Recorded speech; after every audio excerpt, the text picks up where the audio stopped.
Hey everybody, welcome back to Mr. West Studios. My name is Justin. Today I'm going to be doing a review of the Twister 4K Blu-ray Collector's Edition, and that's a UK import. So, Twister came out on 4K finally this year after Twisters was released over the summer. And coincidentally enough, Twisters is hitting 4K Blu-ray around the same time. Now, I don't have the new one yet on 4K. I got the original one because I wanted this awesome Collector's Edition version. First thing I'll show off is the case for this. Now, this has a beautiful slipcover case, and the thing I like about it is you've got this beautiful rain on there, so it really kind of looks like it's raining depending on how you have the light on this thing. Pretty awesome. And then the case is nice. Everything slides in there gently, beautifully. And then the back has all your stats and information on this. Now, this actually does peel off to reveal, obviously, Joe and Bill over there. So lots of art featuring the two main characters in the film. And then, as I said, this is a collector's edition, and I have copy 5955 of 6,000. So you may be able to see that on there depending on the light. It's one of those reflective stickers.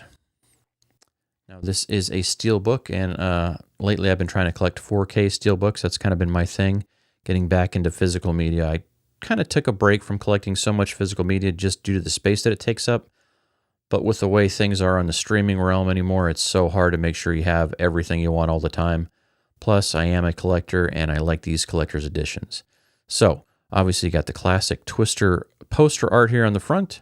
The back side of this shows off the ending of the film, basically where Joe and Bill are holding on for dear life. You're going to get your 4K Blu-ray, which has kind of this newer art style on it, right? They've done all this new art, which this art is very fascinating to me because that's clearly Joe's yellow truck based on the front of the car being the old yellow Jeep pickup truck.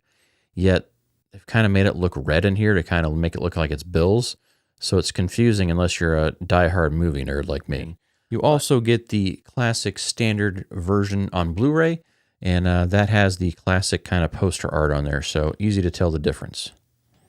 So inside the case, we have more pictures of Bill and Joe, and you can kind of see how they went for those. Kind of wish they would have had some more photos of the supporting cast and crew in there, but, you know, it's all good. Those two really carried the movie and made it interesting and unique.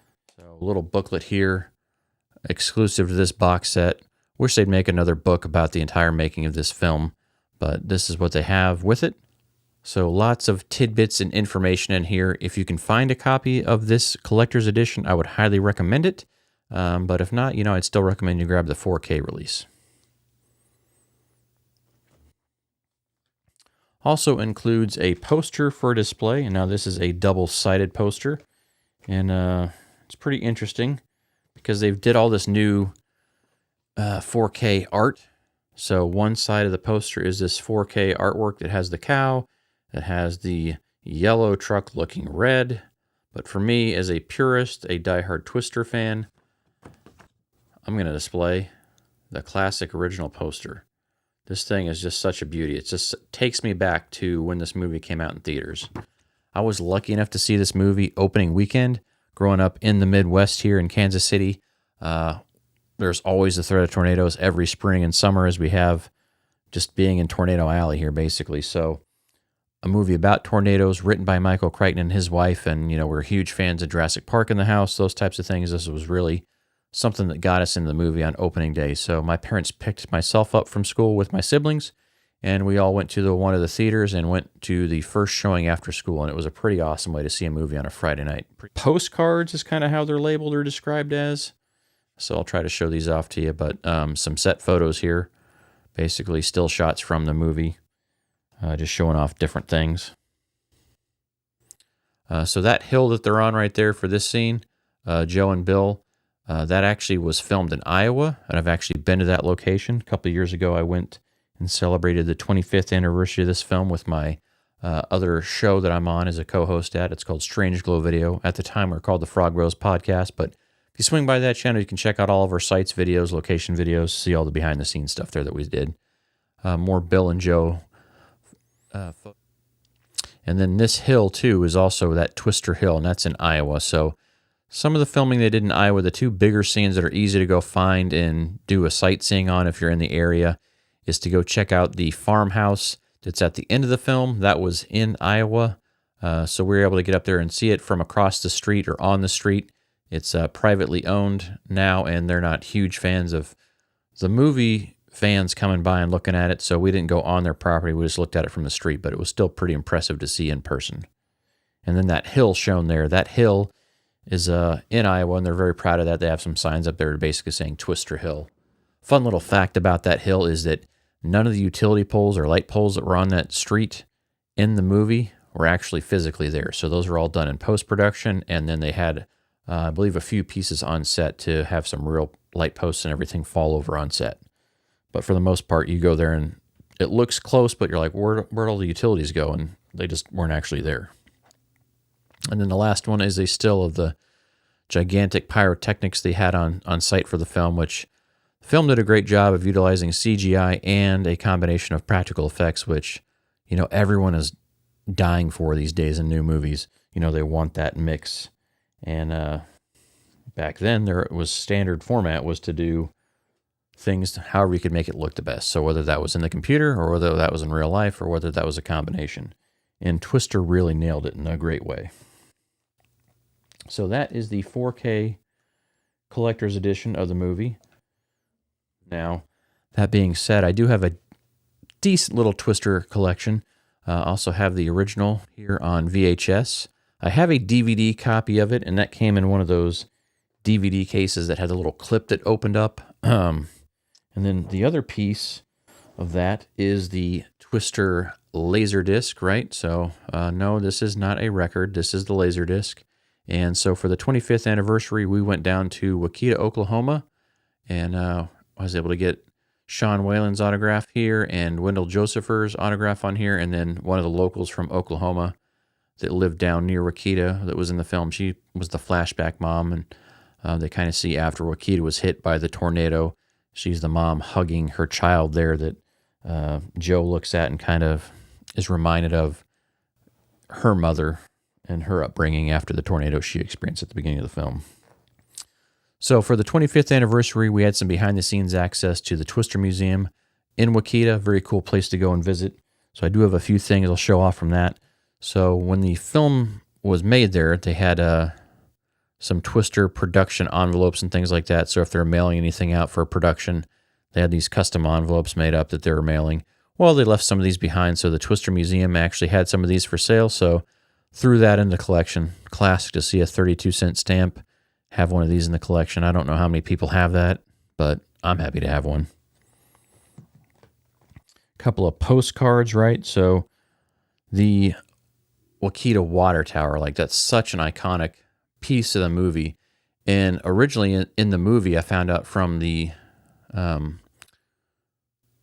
woman who runs the museum, and I forget her name because it's been a couple of years since I spoke with her, but she was telling us that they wanted to have Waukeeta actually not be Waukeeta, but the cost of CGI over the water tower for the movie was just something absurd, and they're like, they didn't want to waste the money on doing that, so they just went with actually using the town for what its real name was Waukeeta, which I liked because you can go there and see it, and it's a real place.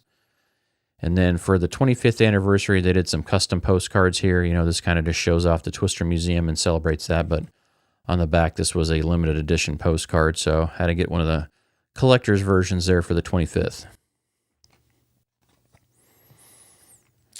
Obviously, I got a copy of the original soundtrack on CD. Now, there's some great songs on there, very much a mix of many types of genres, but mostly in the kind of the rock genre.